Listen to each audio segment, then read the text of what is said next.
Green Fairy and Prince, Part 2 Final Part। बुजुर्ग ने सब्ज परी को खानका का रास्ता समझाया और कहा, तुम चलो और मैं तुम्हारे पीछे आ रहा हूँ। शहजादे ने बैन बुजुर्ग के हाथों में थमा दी और सब्ज परी के साथ इस महल से निकल आया। कुछ देर बाद बैन बजाने के बाद बुजुर्ग ने अपने पाँव में खड़ाऊ डाल ले और बैन को फर्श पर फेंक कर बोले, चल चल खड़ाऊ चल, इस खानका में चल। दूसरे ही लम्हे बुजुर्ग खानका में पहुंच गए। बुजुर्ग को देखकर शहजादा और सब्ज परी बहुत खुश हुए। कुछ रोज बुजुर्ग के पास ठहरने के बाद शहजादा सब्ज परी को लेकर अपने वतन की तरफ रवाना हो गया। रास्ते में सब्ज परी शहजादे से कहने लगी, मैं तुम्हारे वतन जा तो रही हूँ, मगर मेरी एक शर्त भी है। जब शहजादे ने शर्त के बारे में पूछा तो सब्ज परी ने कहा, शर्त यह है कि पहले तुम अपने शहर से बाहर एक महल तामीर करवाओ जो सिर्फ हम दोनों के लिए होगा। तुम्हारे खानदान के किसी फर्द को इस महल में आने की इजाजत नहीं होगी।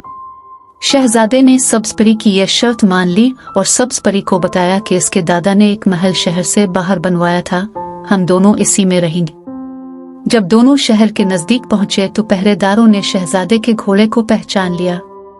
शहजादे ने पहरेदारों से कहा, बादशाह सलामत को इत्तला कर दो कि हम दोनों शहर से बाहर वाले महल में ठहरेंगे। हमें मिलने कोई ना आए, मैं खुद आराम करने के बाद बादशाह सलामत की खिदमत में हाजिर हूँगा। बादशाह को पैगाम भिजवा दिया गया और शहजादा सब्ज परी के हमरा शहर से बाहर महल में चला गया। दूसरे रोज शहजादे ने अकेले ही बादशाह के हुजूर हाजिरी दी और उन्हें सारी सूरत हाल से आगाह किया। बादशाह को तो सिर्फ शहजादे की खुशी अजीज थी, वो खुश था कि इसके बेटे ने अपनी मंजिल पा ली है। बादशाह ने अपने खानदान के सभी अफराद को शहजादे के महल में न जाने की ताकीद कर दी और शहजादा खुशी खुशी वापस सब्ज परी के पास चला गया। इस बात को अभी कुछ ही रोज गुजरे थे कि एक दिन खानदान की कुछ औरतें इकट्ठी होकर मलिका के पास जा पहुंची। उन्होंने मलिका से ऐसी ऐसी बातें की कि मजबूरना मलिका को उन औरतों को अपने साथ लेकर शहजादे के महल में जाना पड़ गया। इन औरतों की नजर जब सब्ज परी पर पड़ी तो उन्होंने उसके हसन की तारीफ में जमीन आसमान एक कर दिए। अपनी तारीफ सुनकर सब्ज परी बोली, अभी मैं खाक खूबसूरत नजर आती हूँ, अगर आप मेरा असल रूप देखें तो बस देखती ही रह जाएंगे। मलिका बोली, तो फिर देर किस बात की है, चल बेटी जल्दी से तैयार होकर आ जा। सब्ज परी अपने कमरे में गई और अपना असल लिबास पहनकर उन औरतों को सलाम करने आए। औरतें वाकई इसको देखती ही रह गई। सब परी के हसन को देखकर हैरान हो ही रहे थे कि सब्ज परी उड़कर वहां से चली गई। जब शहजादे को सब्ज परी के चले जाने का इल्म हो तो इस पर जैसे गमों का पहाड़ टूट पड़ा। सब्ज परी के फिराक में रू रू कर उसने अपना हाल तबाह कर लिया। एक रोज गम में निढाल वो बादशाह के पास जा पहुंचा और बोला, सब्ज परी के बगैर में एक पल भी नहीं रह सकता। आप मुझे इजाजत दे ताकि मैं दोबारा सब्ज परी की तलाश में जा सकूं।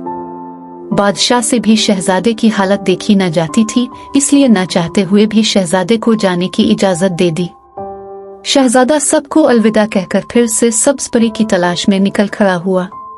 कई दिन के सफर के बाद वो इसी खानका में पहुंच गया जहां उसे बुजुर्ग मिले थे। जब शहजादा खानका पहुंचा तो वो बुजुर्ग अभी वहीं मौजूद थे जिन्होंने शहजादे को सब्ज परी से मिलवाया था। शहजादे ने उन्हें तमाम राम कहानी सुनाई और उनसे एक बार फिर मदद मांगी। इसकी बातें सुनकर बुजुर्ग सोच में डूब गए।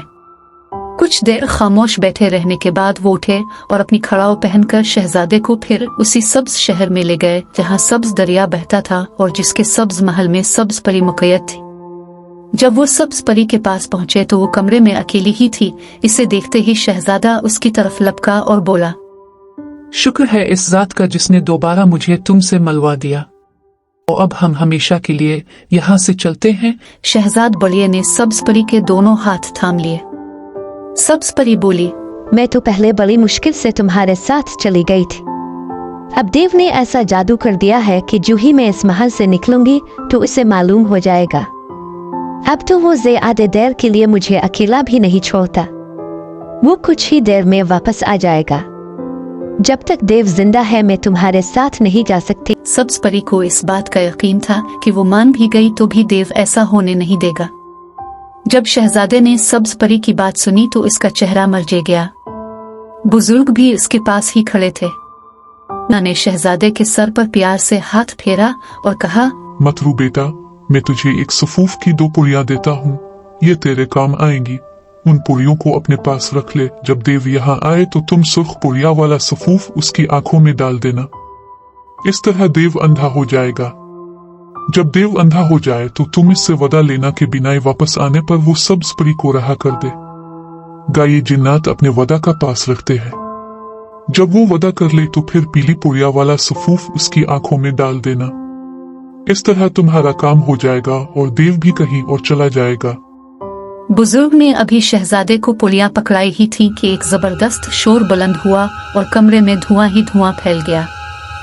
देव आ गया है, अब जल्दी से कहीं छप जाएं। सब्ज परी ने कहा। बुजुर्ग और शहजादा फौरन एक दरवाजे के पीछे छप गए और सब्ज परी दूसरी तरफ होकर खड़ी होगी। देव को महल में दाखिल होते ही इंसानों की बो आ चुकी थी। वो गुस्सा में जो कमरे में दाखिल हुआ तो उसके सामने सब्ज परी अकेली ही खड़ी थी। अभी वो इधर उधर देखने के लिए मुड़ने ही लगा था कि शहजादा की दरवाजे की ओट से निकलकर उसके सामने आ गया और उछलकर उसकी आंखों में सरखे पुड़िया वाला सफूफ डालाम दिया। जो ही सफूफ देव की आंखों में पड़ा तो उसकी बिनाई जाती रही और वो अपना सर पकड़कर बैठ गया। शहजादा इसके पास खड़ा था मगर देव तो बस अपनी बिनाई के खो जाने की वजह से सर पकड़े बैठा था। शहजादे ने कहा, देव मैं तुझे मारने नहीं आया, तेरी मेरी कोई दुश्मनी भी नहीं। तूने एक मासूम को अपनी कैद में रखा है, इसलिए तुझे ये सजा मिली है। देव ने कहा, अगर मुझे मेरी बीनाई वापस मिल जाए तो मैं इस मासूम को छोड़ दूंगा और वादा करता हूँ कि दोबारा किसी को जबरदस्ती कैद नहीं करूंगा। शहजादे ने देव से वदा लिया और फिर पीली पुड़िया से सफूफ निकालकर देव की आंखों में डाल दिया। अब जो देव ने आंखें मिले तो उसे सब कुछ नजर आ रहा था। उसने शहजादे और बुजुर्ग का शुक्रिया अदा किया और अपना जादू खत्म करने के लिए मंत्र पढ़ने लगा। यकदम आंधी आई और खूब अंधेरा छा गया।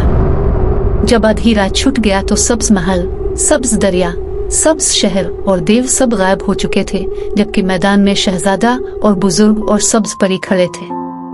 सब्ज परी और शहजादा खुशी से झूमने लगे। शहजादा सब्ज परी और बुजुर्ग के हमरा दोबारा इस खानका पर पहुंच गया। वहां पहुंचकर उन्होंने बुजुर्ग को अलविदा कहा और दोनों वतन की तरफ रवाना हो गए।